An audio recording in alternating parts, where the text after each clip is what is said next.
Thank you so much, Ansela, for such a kind introduction. Good morning, beloved. It's really a privilege to be in your company this morning to spend this special devotion time with you all. So you would have seen the poster circulated yesterday. Our message title for this morning is Order Brings Peace. So order brings peace. Our scripture of meditation is found in 1 Corinthians 14, verse 40, and it reads, "But be sure that everything is done properly and in order." Another translation says, "But everything should be done in a fitting and orderly way." Another translation, "Let all things be done decently and in order." Across these Bible translations, 1 Corinthians 14, verse 40, consistently stresses the necessity of order by using words like everything, right? Not some things, partial things, but everything, all things. And it uses words like properly and decently. This repeated emphasis, regardless of translation, makes it unmistakably clear that God values order as a foundational principle for everything. How many of us have ever felt overwhelmed? And not because we were lazy or incapable, but because everything just keeps on feeling out of place. We are faced with harsh realities on a daily. At home, many of us find ourselves at the center of really busy households where mornings are filled with sounds of alarms, children searching for school books and socks, and rushing to get everybody out of the door at a certain time. That same day often continues with a constant flow of chores, errands, family needs, leaving very little time for quiet or reflection. The home, while it's a place of love, can sometimes feel like a whirlwind of activity, with everyone depending on either mom, auntie, older siblings, cousins, or grandmother to keep things running. At work, for those of us balancing school, careers, or managing businesses, the pressure can be relentless. There are deadlines to meet, meetings to attend, and expectations from supervisors, clients, service providers. The list is endless. Work emails and calls can sometimes, like some of us, spill into evenings and weekends, which obviously makes it difficult to then separate professional responsibilities from personal life. The weight of these demands can lead to feelings of being stretched too thin with very little time left for rest or family. At church or within our communities, active involvement in church or community life brings its own set of commitments, right? Many of us here on the call serve in multiple ways across ministries, teaching, singing, organizing, or sometimes even supporting outreach programs. We have noticed that our calendars quickly fill with rehearsals, meetings, and planning sessions. And while serving is a joy, just the sheer number of responsibilities can sometimes feel so overwhelming. And the desire to do everything perfectly can add to the pressure. And lastly, the emotional and spiritual pressure. Amidst these external demands, there's often an internal struggle. The emotional load of caring for others, managing expectations, facing personal challenges straight in the eye can lead to anxiety, fatigue, or even spiritual emptiness. There may be moments of feeling disconnected from God or questioning whether one is doing enough. The heart longs for peace and reassurance, even as life's pressures continues to mount. Now, with this picture that I've painted, I have not even begun to unpack the South Africa economy and the chaos that brings. And I haven't even begun to unpack the global chaos that we find ourselves in as well. But even with that, God does not bring relief from chaos by taking away our responsibilities or daily tasks. Instead, He brings peace by introducing order into our lives.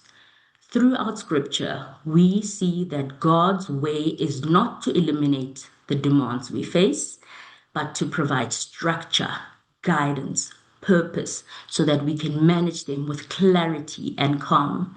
In His wisdom, God organizes, prioritizes, and equips us, transforming confusion into harmony and enabling us to fulfill our roles with a sense of peace and assurance. In Genesis 1 to 2, we see there God revealing Himself as a God of order through the creation story. Firstly, God created step by step. The creation account shows a deliberate, sequential process. Each day, as we have come to know that piece of scripture, builds on the previous one, demonstrating that God works with intention and purpose and not in haste or confusion. Secondly, there's light before life. So God first spoke light into existence, separating day from night. Only after establishing this essential foundation did he move on to create living things. And this shows us that he prepares the environment before filling it. Again, order. Thirdly, there was land before there was vegetation. So before any plants or trees appeared, God gathered the waters and revealed the dry land. This ensured that there was a suitable place for vegetation to grow, and that again reflects careful planning and foresight. Lastly, humans came after the environment was prepared. So humanity was created only after the earth was fully formed, right? Filled with light, water, land, and all kinds of plants and animals. God was intentional and ensured that everything that you and I would need was in place. Again, revealing his thoughtful provision and orderliness. So when we consider First Chronicles 23, we also get a glimpse into the order in the temple. What we find in this chapter is David, who is at the end of his leadership journey. And nearing the close of his reign, David recognizes the importance of preparing for the future. He understands that his time as king is drawing to a close, and he wants to ensure that the worship and service of God will continue smoothly after him. How often do we consider the impact we are to leave, even long after we're gone? So David, he does not build the temple, but he organizes it. Although God has chosen Solomon to build the temple, David took on the responsibility for laying the groundwork. He focuses on establishing the structure and systems that will support the temple's function, showing that leadership is not only about doing, but also creating an enabling environment to prepare others to succeed. Again, order and organization provides the guardrails for this. We see that David assigns a few things, right? There's roles, responsibilities, age limits, schedules. So when it came to roles, David carefully appoints Levites to specific duties, right? Some to oversee the temple, others to lead worship, others to manage practical tasks. This ensures that everyone knows their place and purpose. When it came to responsibilities, he defines very clearly what each group is to do, whether it's caring for the sacred objects, singing praises, or assisting priests. Clear responsibilities prevent confusion and they promote effective service. And when it came to age limits, David sets age requirements for service. So recognizing that certain tasks may require particular strength and maturity. Again, this helps maintain order and ensures that those serving are what? Capable and prepared. And lastly, when it came to the schedules, he organizes the Levites into shifts and rotations so that temple duties are carried out continuously and efficiently. Our key lesson here, David understood that God's work must be done in God's work, in God's way. And this is anchored by, again, order. So the Levites were intentionally organized so that one, worship was consistent, two, ministry was sustainable. So the careful division of duties meant that the temple service could continue over the long term. And lastly, no one person carried the burden alone. So David's organization prevented any single individual from being what? Overloaded with tasks. So the insights for us where this piece of scripture is concerned is that order what? It prevents burnout, it protects unity, and it instills dignity in service. When reflecting on the moments which demand order in our lives today, a few things become essential. Planned routines bring emotional peace.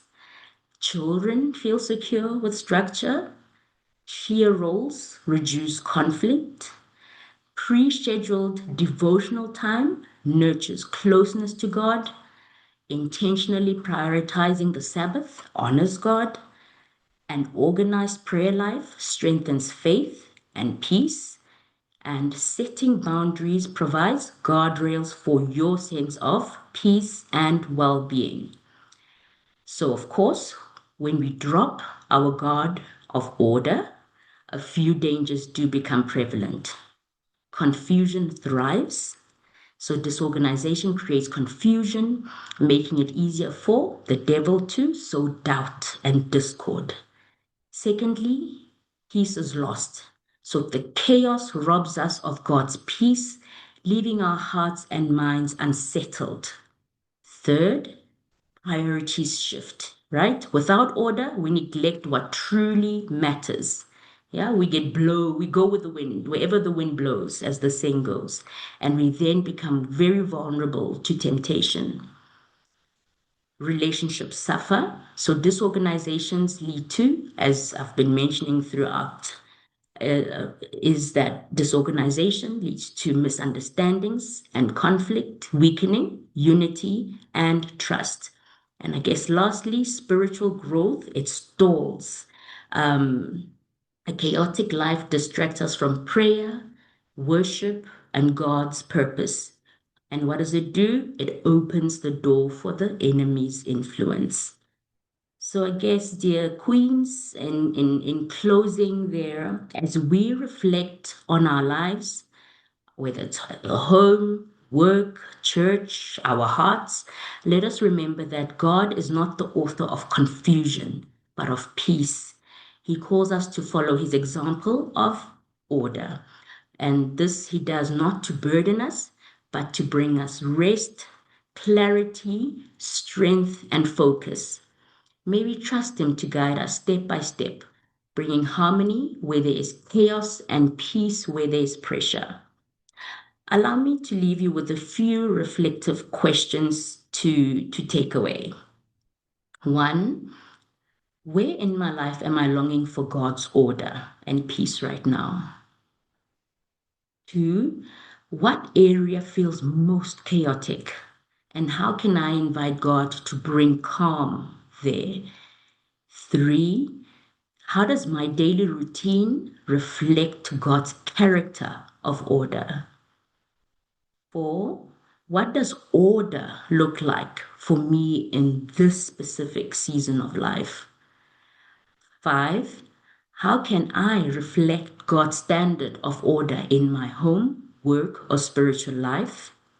Six, in what ways can I help create an atmosphere of order and calm, not only for myself, but as well as those around me? And lastly, how can my actions inspire others to value and pursue God's order? And that, dear Queens, is my brief reflection on this topic. I hope that you took with it a piece of blessing. It's been a blessing to minister to you all this morning. Thank you.